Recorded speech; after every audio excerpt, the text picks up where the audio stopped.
Hey everybody, welcome to the AS Glamour YouTube channel. Now, in today's video, I just wanted to talk about the Premier League sort of so far this season. Sort of the weird things that we've seen crack on. Let me just get the table up just so I've got, the table in front of me. No. There we go. Why can't I just get the bloody Google one?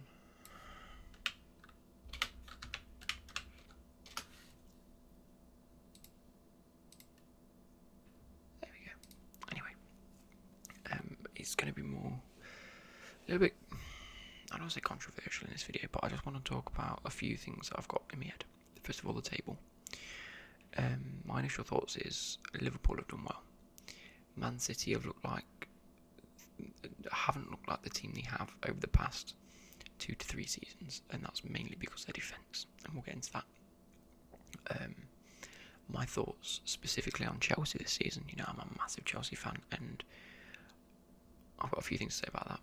Other areas of the table, I actually can't see below 16th because the camera's in the way. I'm going to have to there we go, I can see down to 20th again now. And the main sort of topic that I want to discuss is VAR, because I know it's a controversial issue at the minute, and not really a controversial issue at the minute, but it has been very controversial since its introduction. So, let's get into it. First of all,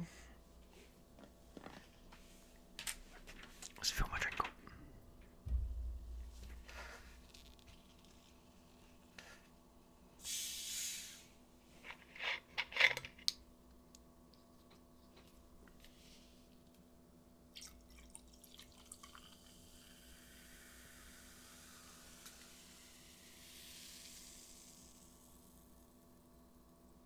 Well, that fizz lasted long. If I had some gum, I'd be chewing it right now.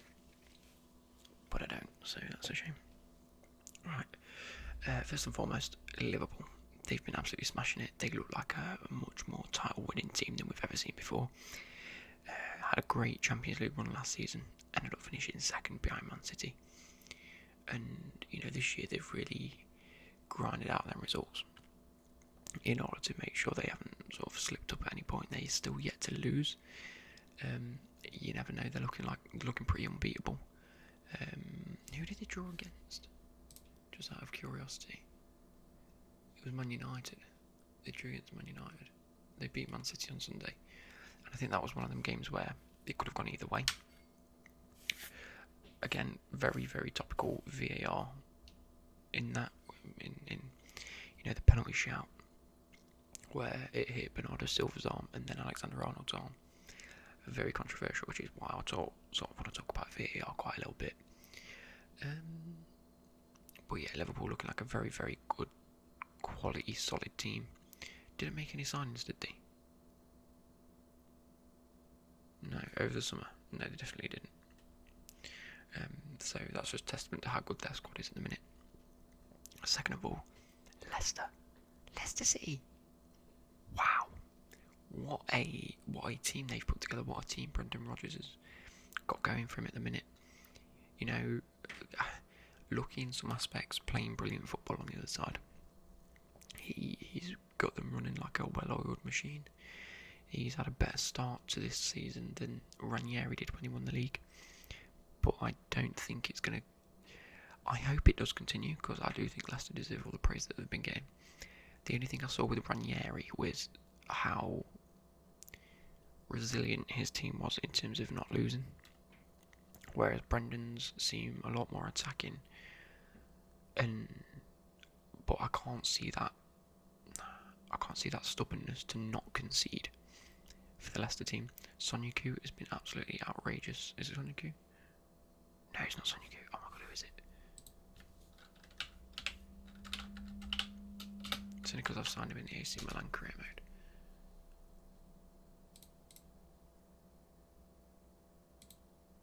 That I thought it was him.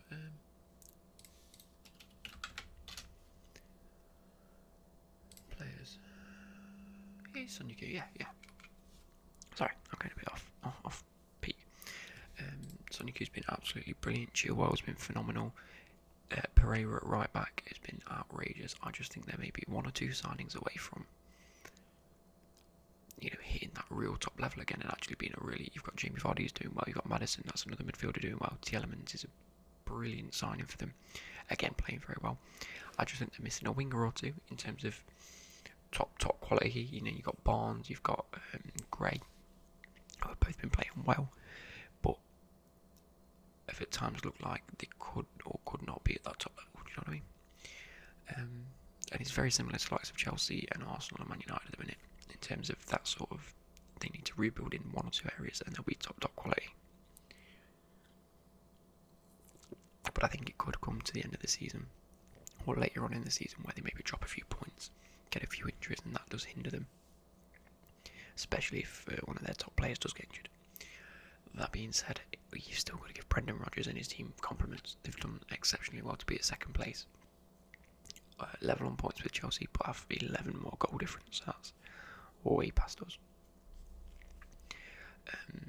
Next, I'm going to gloss on Man City. As I've said plenty of times before, and you guys all know this, I am, if we're talking about the top 6 teams in Liverpool, Chelsea, Man City, Arsenal, Man United and Spurs, that's why class is the top 6. Leicester are now pushing into that easily. Wolves to a degree, but they're in Europa, and I know that's been a little bit tough on them this past sort of season. But if we're talking about the top 6, specifically the top 6 teams that everyone knows to be the top 6, I like 3 of them, and I don't like 3 of them. I like Chelsea, Man City and Liverpool. I don't like Arsenal, Man United and Spurs. That's just my personal preference. I've said that before. I'm not just saying this because that's how the top of the table looks. Okay? Before you go, oh, you're a glory world. No, I've said this. I said this last year. I said this the year before. Spurs and Arsenal, understandably, a London derby with Chelsea. That's understandable. Man United, I don't know why I have a hatred for Man United, because I like many Man United players. I'm just opposed to them. Man City, I don't mind, I quite like them. I like the attacking style they play, I like Pep Guardiola, and I like many of the players. Same with Liverpool, I'm a big Jurgen Klopp fan. And again, I like the way they play football. So that's where that goes, okay? So, with that, I'm so happy that them 3 are pushing up the top of the league, whereas the other 3 that I don't like are dropping points. Tottenham are 14th. Tottenham are currently 6 points off relegation zone. And if you give them 6 points, they'd be on 20, which would actually put them 5th, which is strange to me. I didn't even realise this. There's currently 4 points between West Ham in 16th and Sheffield in 5th. That's outrageous. That's so close to the middle of the table, I never even clocked onto that. I genuinely didn't. You've got Burnley, Brighton, Crystal Palace, Newcastle with exactly the same record. 4 wins, 3 draws and a loss. That's outrageous. I didn't even clock onto that because I've been so focused at where Chelsea have been and where Tottenham haven't been. But moving on, Man City, they've had their ups and downs over the past couple of seasons. They've had their ups over the past couple of seasons, and I think it's hitting the point where injuries are taking the toll. De Bruyne has had a couple of slight injuries over the past year or two, and then this season he hasn't. On many occasions he has looked on top form, but when he played against Liverpool, didn't have his best performance at all. Defence-wise, I know that they played, was it Fernandinho at centre-back for like a game or 2 or something along those lines, which really shows that they are having issues with their defence in terms of injuries and people out. So, and I'm not making excuses for Man City at all, but if you do have many injuries in your defence is going to lack, and they're going to start conceding goals against good teams, which is shown. Next, I want to move on to Chelsea. I said at the start of the season, I'd be happy if Chelsea finished 10th. We had Hazard leave, we had a transfer ban, we didn't, in my own mind, have a style of play. With Lampard coming in, I thought he's going to be good for the team, he's going to be good to get the youth players set up how he wants to get them to play. But at the same time, I was still reserved on their ability and their actual presence within them, or within that team against top players. Abraham banging 20 goals in for Aston Villa last season. That's all good and well. Can he do it against Man City? Can he do it against Man United? Can he do it against the top teams in the Premier League? Can he do it against Leicester? Can he do it against whoever's at the top of the table to really help us? At that time, I was a bit unsure. Now I'm thinking, yes, he can. He's proven himself. And that's all I wanted from the start of this season, was for everyone in Chelsea just to really knuckle down and prove, A, why they want to play for the club, and B, where we could finish. Now, I'm more than delighted and I'm more than happy with where we finished. I still wouldn't mind if we finished anywhere around 5th. At the rate we're going, I expect Champions League to Europa League football. You know, I don't know, Emery or Solskjaer could get sacked within a week. Right, someone comes in and you've still got from November to when is it, April or May when the league season ends to recoup. What's that? 9 points. That's 3 games. If Chelsea lose 3, Man United win 3. That's that difference made up already. I got the hiccups because I've had Pepsi. So, on a real note, I'm still looking at it. I'm not getting carried away with it. I'm not thinking, right, Chelsea are on 26 points, Man City are on 25. We're now going to beat Man City in the league. That's not where I'm saying it. I know that Man City will bounce back after 2 losses in their past 5 games. Chelsea have won all of their last 5 games. So, you never know. I also do think on a real level that Pep Guardiola really, really needs to focus on Champions League. He's proved that he can win the league. It's all well and good. He's got the team around him to do that. Now he needs that Champions League. He needs it to, I don't know, not really validation, but more, he needs it for himself. He needs that self-support of knowing that he can win the Champions League, because he's never done. Has he ever done it? I think it's one of the stats that he's never won the Champions League, or I can't remember. But with Liverpool sort of running away with the league this season, and they are, there's no doubt about it, I don't think Man City should be looking to chase Liverpool. I think they should be looking to win the league, win the Champions League. And so, that being said, depending on where Chelsea finish in the Champions League, I'd be happy with round of 16 quarterfinals. I think we have got the ability in the squad. It just depends on who we come up against. In fact, I'm not gonna look at how it could go, because it could go in many different ways. We could lose against Valencia and Lille and get knocked out. I wouldn't be happy with that, but it sort of means we could focus on the league and finish higher. Not too fussed about that. I'd rather finish 4th in the Premier League, but get to the round of 16 and quarterfinals than finishing 3rd in the Premier League and coming out now. Does that make sense? I'd rather show that we can still stay in Champions League qualification and really push our way forward. Again, depending on what happens on, I think it's set for November the 20th. I think I read this morning of when the, is it the Commission or whoever it is, deal with the transfer ban. It's like the head of arbitrary, something, I can't remember. They hear our appeal against the transfer ban. A couple of days ago, I was convinced that it was going to get overturned. I don't know why, I just had this sort of confidence about the fact it's taken so long for them to consider it. They've thought, okay, it's been long enough, let's hear their appeal and say, yeah, no worries. But with what's come out about how many players it affected, how many games people were playing unregistered, I don't think it's going to get overturned, and I'm not actually unhappy about that, because, you know, give Hudson-Odoi a new contract, give Abraham and Tamori and Mount a new contract, and we're all good. And we've got a good thing going at the minute. I don't want to fix something that's not broken. Yes, there are a few areas that I'd like to strengthen, bring in, you know, a much better bench player to fill in. But at the same time, there's no point trying to bring in, I don't know, I had this debate on Twitter with whoever it was. If you're watching this, you know who I'm on about. I'm literally just can't think of your name. I'm scrolling through Twitter now. Cunny82. That said that Callum Wilson's been looked at by the Chelsea board, and Specifically, I don't want Callum Wilson, just for the fact that I know he's going to cost a lot. He's going to cost anywhere between 35 to 60 million.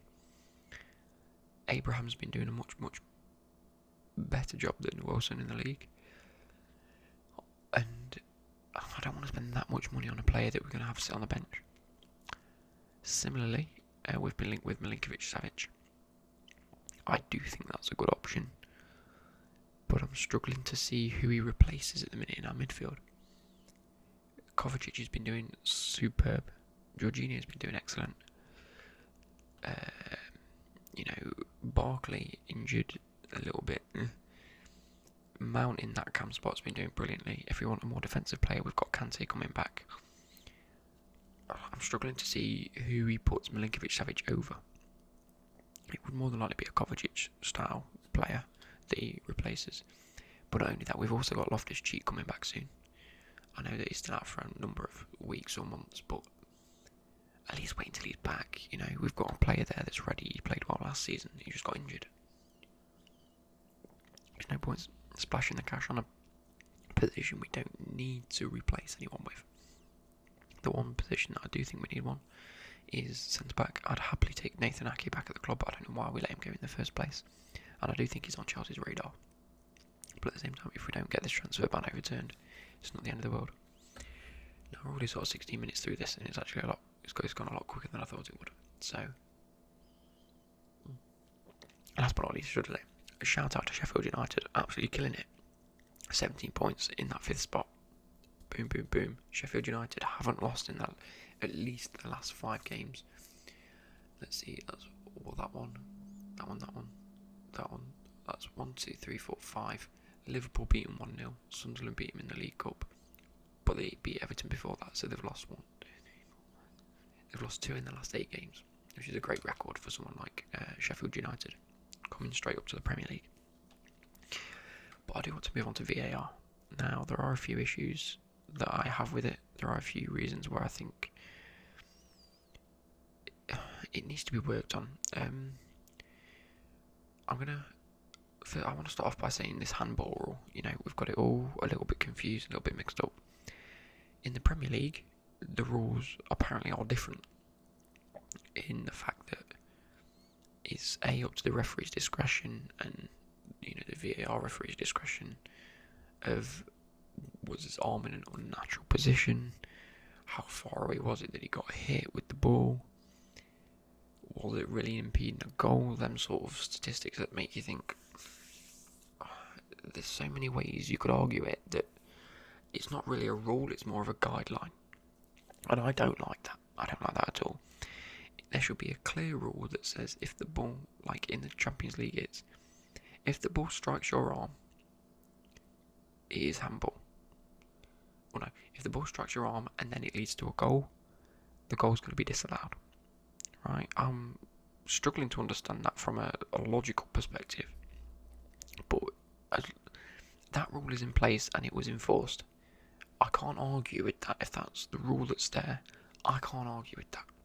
Because it was enforced. It wasn't a case of this is what the rule said, but the referee actually did that. Then you can argue it. But the goal I'm speaking about is Chelsea's 5th goal that was then disallowed. Where, who was it that shot? Was it Reece James that shot? It was someone that had a shot. And either the defender deflected it or the keeper saved it. And as it bobbled back up to Azpilicueta to finish it, it scuffed or just about hit Abraham's hand. It didn't change the trajectory of the ball. Didn't really change too much about the goal itself. But it hit his hand. And then Azpilicueta finished. And so the VAR team looked at it and said, "Ref, come and have a look at this." Yes, it didn't really do much. It didn't really change the trajectory of the ball. The ball's going in the same way. It would have led to a goal if he didn't touch his hand. But at the end of the day, it did strike his hand, and the ref gone, it did strike his hand. The rules of this, it's disallowed. I'm sorry, you're obviously on the up. We've given a penalty for the handball because the ball was on target and it hit his hand. We're going to honour Ajax in the same way by saying that goal's not allowed. I was fine with that. I was miffed, but the rules are rules. In the Premier League, it's so much different. And this is why VAR's scuffed and VAR's not enforced in the way it should be enforced, because At the end of the day, it's just another person's opinion. It's another referee's opinion. And if the first referee, the one that's in charge of the game, the referee's sole job is to be in charge of the game and look after the welfare of the game and the players. If he makes a decision and it is wrong, then it is wrong. They can look at that and go, okay, that was wrong. If the referee makes a decision and the VAR go, I'm not sure, was that right, was that wrong, then just go with the referee's initial decision. It's not a difficult concept. I think that VAR needs to be retracted for the rest of the season. And hear me out with this. I think the rules of the game need to change in order to accommodate VAR rather than VAR coming in to accommodate the rules. Because currently the rules are set as guidelines in many different aspects. And I think the rules then need to change to accommodate this inclusion. For example, they can give an offside call like they did with either I know the Sheffield one was stupid, the Firmino one where he was armpit was offside. If you look at the fine detail, then fine, fair enough. If his armpit's offside and he can play the ball with his armpit, then he was, 0.8mm offside or something. Let me Google that.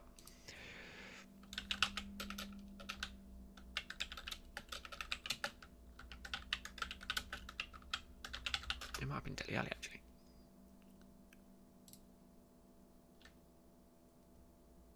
No, it's against Aston Villa Liverpool, yeah. Discussing slamming armpit offside, that's the top video. Anyway, if they can give millimetres for that, it shows to me that they can measure distances. Anyone can measure distance within a game. Anyone, like, I had to do this for a college thing. There are apps out there on your phone, let alone high-tech equipment, that can measure the distance between two things. You know, based on perspectives. All you have to do is set up a guideline of this is 1 metre. When you look at this image, this is 1 metre. How far away is this? Even if you zoom in, and obviously the thing said it was however many millimetres offside. That's why they call it offside. Flip that to the handball incident. The guideline is if he's too close and he didn't have time to react, don't give him a handball, because it's logical that if his arm's up here because he's jumped and someone's headed it into his hand, it would have hit him if his hand wasn't there, but he's just jumped. That's a natural jumping position to be up like that. It was close distance. We're not going to give it as handball because he didn't have time to adjust. Whereas if he hit it from 40 yards and the guy went, then it obviously is handball. Yet they're still guidelines, and it's still up to the referee's decision as what he defines as an obvious mistake and, an obvious incident, or what was clearly a mistake that you didn't have time to react to. Okay, so we can measure sort of distance and reaction times. People do it when you take your driving test. Decision and reaction times are calculated. Same with football. If you can set up a clear guideline that says if the ball was struck 2 metres away from a player and it hit him on the hand, that's too close to be given as handball because he wouldn't have had the time to react. So don't give it as a handball. Unless his arm's in a completely unnatural position, because people couldn't just try to defend with their arms in the air like this. Okay, that's how you accommodate that side of things. You'll say if the hand's in a relatively natural position, so down by his sides, or when you jump sort of in this position, if it's anywhere closer than 2 metres, it's not a handball, because he didn't have the reaction time. If it's anywhere after 2 metres, he would have had time to react, but left his hand there. So give it as a handball. They can measure the distances. They do it in offside and they do it to the nearest bloody millimetre. Why don't they do that with handball decisions? That's such a clear and obvious rule. If it's within 2 metres, don't give us a handball. If it's over 2 metres, I know 2 metres might not be the exact sort of bloody thing, like distance, but at the same time, something along those lines can be worked on. And don't bring VAR in until guidelines like that are set and researched and implemented. That can be true with anything. If the keeper's off his line when a penalty is taken, it can't just be up to the discretion. If the keeper's off his line, is off his line. There's been so many incidents over the past year or two where the keeper's been off his line and the people have gone, why wasn't this penalty retaken? Because the ref didn't see it and VAR were like, I don't want to overrule it. The whole point of VAR is to overrule. a wrong decision. VAR isn't needed if it's to agree with the referee, because the VAR will look at it and they'll say we agree, and the decision will remain the same. So even if the VAR wasn't there, the decision would have remained the same anyway. VAR is there solely for the purpose to review things and tell the referee if he's made a mistake. So if the keeper was off his line and made a save, the VAR can go, ref, he was well off his line, retake it. And the ref will go, yep, heard that, right, retake, come on, you're off your line. Yep, we've had it confirmed, you're off your line, retake it, stay on your line. And just keep doing that until keepers stay on the line. It's as simple as that. If VAR is going to be enforced, it needs to be enforced. It can't just be another opinion or guideline. I'm sure there's many things we can talk about with VAR. Like, don't get me wrong, I like the fact it's trying to help the sport. The whole point of it was to come in, like, the goal line technology. It was one system designed to tell you whether the ball was over the line or not. It gave a clear decision. Even if it was millimetres, like it has been, if it was that far not over the line, the ref will go, goal line technology has said it's not over the line, you can go and review it after the game. They've gone to review it after the game, it wasn't over the line, they've gone, fair enough, the ball wasn't over the line, simple as that. Even with VAR and the controversy it brings, shows that I don't think the coaches, the managers, the players know exactly how it's going to be enforced. Secondly, the referees don't really know how to enforce it. And thirdly, I don't think the officials in the VAR room know what to call or not call. There are many things that have been overturned which should have been. Like, I'll keep going back to the offside decisions. It's so difficult when placing lines on a... It's not difficult to place lines on a pitch, because all you do is follow the arc trajectory of the perspective, because pitches all look like that when you're looking at it from the camera angles, because the cameras are placed on one side of the pitch. Okay, so it gives a slight perspective. So you need to make sure that these guidelines and lines are drawn before the match starts. If you can have a 0.8mm offside decision call, you can place 10mm grids across the thing and have that software implemented into the VAR room. If you can place a grid and you can go, right, this person's foot's within, I don't know, F34, but this person's foot enters F32, it shows he's closer to the byline, therefore offside. Or the H32 or whatever it would be. Place grid lines on the pitch. Don't just have lines. Have it cross-section. And if his foot appears in one square of the grid compared to the other person's, it makes it a lot more easier. You can't just have thick lines and then try and draw a line on. That's just ridiculous. That's just illogical. And it winds me up. Because just think about the analysis and the sports equipment and the technology that clubs have to train their players. You know, you can see how far Kante's run in one game in terms of to the nearest 0.3 kilometres. So say he's run like 9.68 kilometres in a game. Why can't this technology be implemented at stadiums? Or this level of technology, should I say, should just be this. Clubs and football itself has so much money that this technology can be implemented at pretty much every club. If the FA and FIFA really want this to be enforced by the top leagues and top referees, it needs to have the correct infrastructure. The whole thing about, do you remember when goal line technology came out and it wasn't implemented for a number of years due to the fact that they needed to conduct more research and make sure the accuracy is pinpoint accuracy at each club that was going to offer it. Why didn't they do that with VAR?